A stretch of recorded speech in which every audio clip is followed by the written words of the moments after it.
On Tuesday, Democrat senators once again tried to dismiss violent Antifa riots as, quote, peaceful protests, of course, demonizing President Trump for, quote, bad faith nonsense, but really for daring to speak the truth about the violence and mayhem caused by the children of the Democrat Party. Quote, what we've seen in Portland are peaceful protesters in need of protection from federal officers, Senator Mazie Hirono, that Democrat from Hawaii, said at a Senate hearing on protecting speech by stopping anarchist violence hosted by Senator Ted Cruz from the great state of Texas. Special needs Democrat Mazie Hirono went on to argue that any mention of Antifa violence played into a nefarious Trump narrative aiming to dismiss protesters. This woman, I'm convinced anyways, at one time was most likely a crazy homeless bag lady wandering the streets of San Francisco, or Hawaii for that matter. Seriously, just listen to the woman speak. She's a babbling idiot and an identity politics racist. This woman is obsessed with race and gender. Do you remember her brilliant one-liner? Quote, all men need to just shut up and step up, which makes about as much sense as everything else she says. So if you're expected to shut up, what do you do exactly after stepping up, Mazie? Just wave your arms violently? You idiot. She went on making an ass of herself, insisting that, quote, President Trump is deliberately trying to undermine the massive protests for racial justice by dismissing them as anarchists and Antifa. Proudly towing that party line, she condemned Trump for sending in federal law enforcement, quote, outfitted as if for war. Now, if we're being honest, if she said aliens came down and attacked those protesters under the direction of President Trump, you would probably be like, yeah, that's old crazy Mazie, she's nutty like that. She, of course, went on and on like she does, quote, to justify this unnecessary deployment of federal officers, President Trump and his administration have repeatedly portrayed Portland protesters as violent anarchists and members of Antifa. But in the past 4 weeks, what we have actually seen are federal agents beating up on protesters, Mazie, the special needs Democrat from Hawaii, insisted. Let's take a quick commercial break. You likely already know what collagen is. Collagen makes your skin healthy and gives you a youthful look. It strengthens nails, hair, teeth, and gut health, maintains muscle, improves joints, and so much more. But did you know to reap the maximum benefits, you have to consume 5 different types of collagen? Unfortunately, it's extremely difficult and inconvenient to get all 5 types into your diet.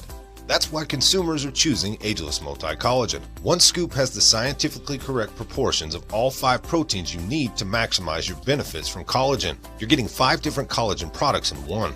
It includes essential amino acids, 10 grams of protein per serving, and it's odorless and tasteless so you can add it to any drink of your choice. Ageless Multi-Collagen also has a no-junk policy, so no artificial colors, flavors, preservatives, or sweeteners. Get yourself a bag of Ageless Multi-Collagen. I highly recommend it. As an added bonus, if you order today, they will give you free shipping, free VIP live health and fitness coaching for life, and a free e-report on the 14 foods for amazing skin. You'll also be feeding a hungry child. For every order of Ageless Multi-Collagen today, they will donate a nutritious meal to a hungry child in your honor. If you order today, you can save up to 51% off Ageless Multi-Collagen. And rest assured, knowing this company offers a 60-day money-back guarantee, even on an empty bag. So go to www.healthcr.com and order today, or click the link in the description box.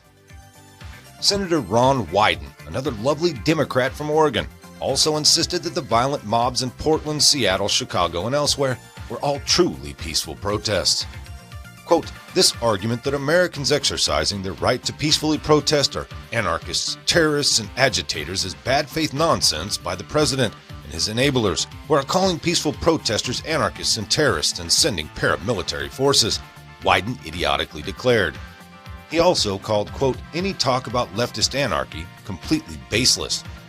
Now, folks, keep in mind that there currently are many blocks in downtown shopping areas of dozens and dozens of leftist-run cities across the country that are boarded up with plywood, covered in graffiti, due to these peaceful protesters. Not due to COVID, not due to federal agents, or stormtroopers as Drunken Nancy likes to call them, but due to the peaceful protests. Senator Jeff Merkley, another Democrat from Oregon, proved slightly more reasonable, I guess. He admitted that some of the protests have also involved violent attacks and condemned the, quote, few behind it. Yet he urged that, quote, Trump's forces did not arrest the violent few. They attacked the peaceful many. He still loyally spread the false narrative about Trump's use of federal agents. The Trump administration sent in federal officers following more than a month of violent attacks on the federal courthouse. Last week, after the miserable failure, Governor Kate Brown agreed to send Oregon State Police to defend the federal courthouse, most of the federal troops withdrew. Yet Merkley, being the repugnant Democrat he truly is, suggested that Trump had withdrawn the federal officers in shame after claims of law enforcement abuse. Quote, after national coverage of these tactics, President Trump retreated, withdrew his federal agents from Portland. The protests since have been peaceful celebrations focused on the message of the BLM movement, he said. After the federal officers left, however, the violence and threats against police continued, even while the violence did abate somewhat. The angry children appear to have stopped firing mortar fireworks at the federal courthouse. They continue to set fires near it. On Thursday night, rioters burned a severed pig's head with a police hat on it. Where the hell is PETA when you need him? On Friday night, they torched Bibles in a bonfire near the federal courthouse. Later on in the hearing, Cruz asked active DHS Secretary Ken Cuccinelli whether the riots had ceased following the withdrawal of many of the federal troops. Quote, as I noted last night, the local police declared a riot, Cuccinelli explained. As for the claims that rioters do not identify themselves as Antifa, that is flatly false. Some have openly advocated for the abolition of the United States as we know it. Andy No, editor-at-large at the Post-Millennial, and probably the most knowledgeable expert on Antifa and their tactics, has highlighted the arrests of many self-described members of Antifa who engaged in riots over the past few months. Thank you, Chairman Cruz, Ranking Member Hirono, and members of the committee. Antifa is not a myth. I have been reporting on its activities since 2016. Its threats to my family and me have proved all too real. As any good journalist knows, the most important stories are often those not being told. This story is not being told. The American public knows little about this violent insurrectionary group and its radical ideology. I made Antifa my beat, and that makes me a target.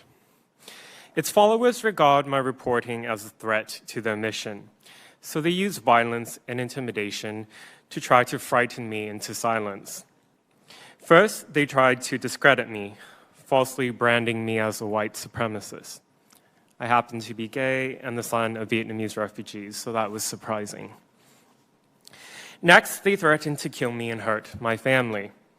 They almost succeeded last year when they surrounded me in the middle of downtown Portland. I was beaten so badly that I was hospitalized for a subarachnoid hemorrhage. I still suffer from the effects of that injury. To this day, no one has been arrested. I'm apprehensive about speaking to Congress today, given that I'm a target. But I'm more afraid of the consequences of remaining silent. Unless we take action, what is happening in Portland today will soon be happening in cities across the country. What we've witnessed for more than 2 months in Portland are almost daily violent protests and riots led by Antifa. Even when they aren't starting fires, using explosives, and trying to maim officers, they leave threatening messages, such as decapitated pig heads outside the courthouse. Even after federal agencies agreed to pull back their visible presence starting July 30th, Antifa militants have attacked a Portland police building in a residential neighborhood on multiple occasions. Unfortunately, too many in the media have chosen to ignore or downplay this extremism masquerading as racial justice. After his opening remarks, Cruz shared a video highlighting the Antifa violence and riots. Democrats cannot bullshit their way through this violence any longer. Voters are seeing past the mainstream media and Democrat Party spin on this whole shit show, and they aren't happy. I'll leave a link to Senator Cruz's video in the description box for obvious reasons. Now, if you couple the truth about the violence being understood with the truth about the lead-up to George Floyd's death, it really doesn't look good for Democrats, Antifa, BLM, Joe Biden, you name it. But you know who it does make look good? Yep, you guessed it, President Trump. If you liked it, hit that like button. Subscribe if you haven't. Leave a comment down below. There's a PayPal link in the description box, so please put $1 in the bucket on the way out the door. I'd like to thank everybody for all your donations. They're much needed and much appreciated. Now, with all that being said, we'll see you next time. Come on, move. Move. Easy, easy.